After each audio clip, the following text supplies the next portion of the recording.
Bon, l'été est plus là, l'automne arrive, et la Ligue 1 Conforama, quoi qu'il arrive, elle est toujours là. Épisode 6 de Top Chrono Ligue 1. Thomas pour remettre parfait Thomas.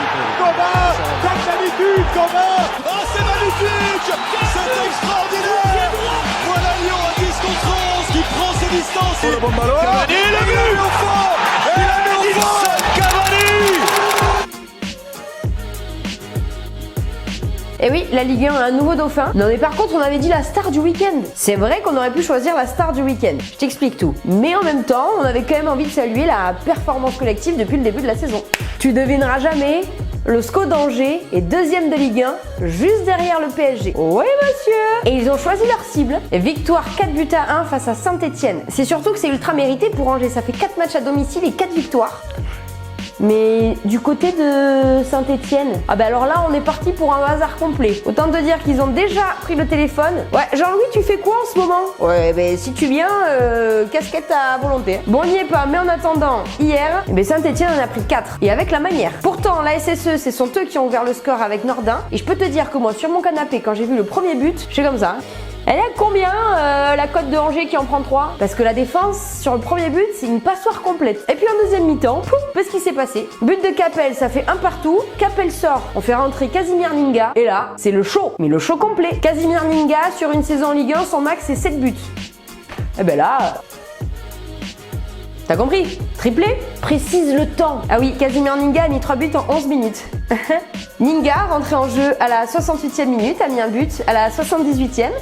La 84e et la 88e. Comment te dégoûter du football à Saint-Etienne? Alors un grand bravo au SCO d'Angers, deuxième de Ligue 1, à la différence de points avec Nice.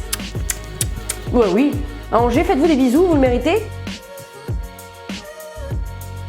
Angers qui en plus d'être notre dauphin ou notre star aurait pu aussi être le top du week-end avec ce carton.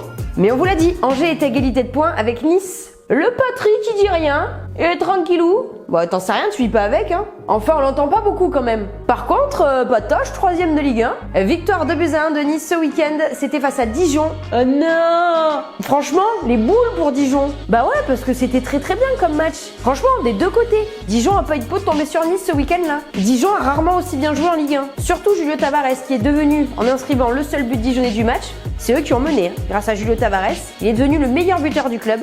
Julio, ça suffit pas. Dijon a quand même tiré 13 fois au but et en a cadré 7. Ben voilà, tu vois qu'il y a du mieux. Ouais, il y a du mieux. Nice a cadré une fois de moins, mais Nice en a mis 2. Grâce notamment au premier but en Ligue 1 de Casper Dolberg sur une passe d'Adam Ounas. Ounas qui a été très bon. Attention, le petit, il revient en forme. Et la victoire a été offerte par un autre Algérien qui est rentré en cours de match. Ah, la pépite. Et ouais, magnifique but de Youssef Attal. Une sorte de petit pointu en lucarne. Ah si, je te jure. Ouais. Avec cette nouvelle défaite, Dijon est donc bien seul en dernière position du classement et Nice, on le redit, est 3ème sur le podium. Issa Nissa! En général, après le top, il y a le flop. Et quel flop! Excusez-moi. Lyon PSG, victoire du PSG 1-0 à la 88e minute. Pourtant, quand tu regardes les stats, enfin certaines, tu dis c'est pas mal, il y a eu en tout 33 tirs dans le match. Mais enfin Lyon, pour mettre des buts, bah il faut cadrer, c'est évident. Voilà. Lyon n'a cadré aucun tir hier soir. Alors après, il faut se dire aussi que les Lyonnais, pour le coup, sans prendre parti. Non, évidemment, un peu quand même. Ah, voilà. Silvino. Donc en fait, déjà quand tu vois la compo, déjà tu te dis, il a mis 5 défenseurs, il a placé le bus. Il fait des changements en fin de match et il fait rentrer Touzard et Tété. Ah, l'ambition était placée là-haut. Ah, on avait envie qu'il y ait du spectacle hein, hier soir. Alors, pardon, je mens. Une fois que le but du PSG a été inscrit, bah t'as pas parlé du but. Ah, pardon. Excuse-moi, mais... Qui c'est qui a encore sauvé le PSG? C'est Kiki? C'est lui. Il faut pas trop le dire aux supporters.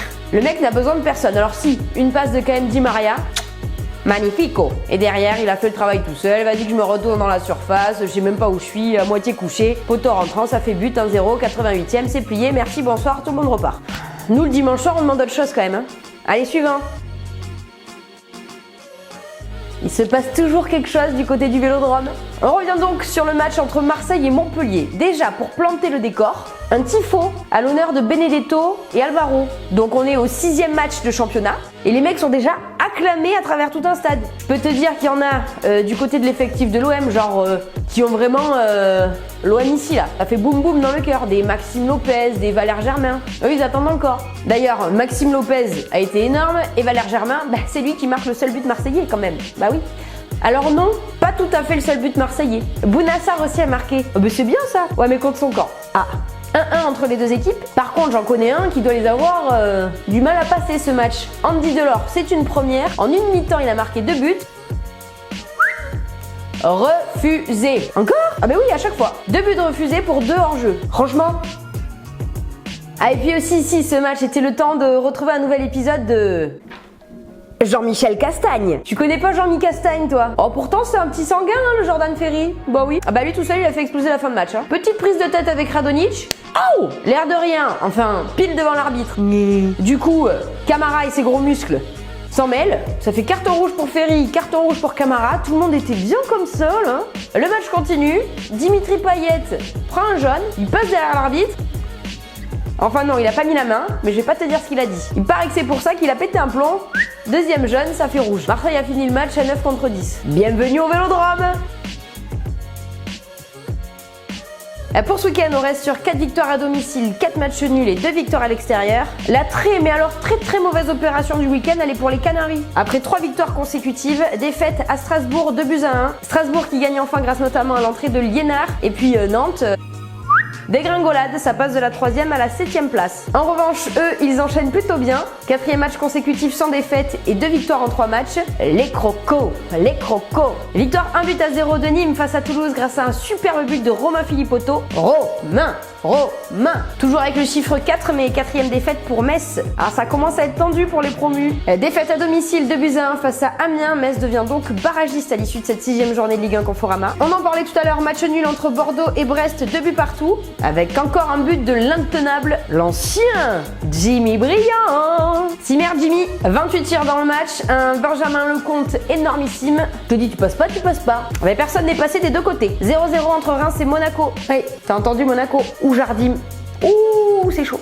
Ouh Léo, c'est chaud. Et enfin, un partout qui n'arrange personne entre Rennes et Lille. Bon, enfin, la bonne nouvelle, c'est que ça y est. Soulagé, hein. Lille a marqué à l'extérieur.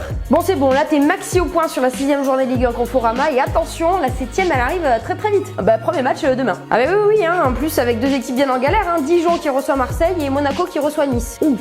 Allez, du coup, ça te laisse pas beaucoup de temps pour bien tout partager sur les réseaux sociaux. Voilà, on est partout, tac, tu likes, t'es super content, t'as adoré. Et nous, on t'adore aussi. Et puis surtout, portez-vous bien et vive la Ligue 1.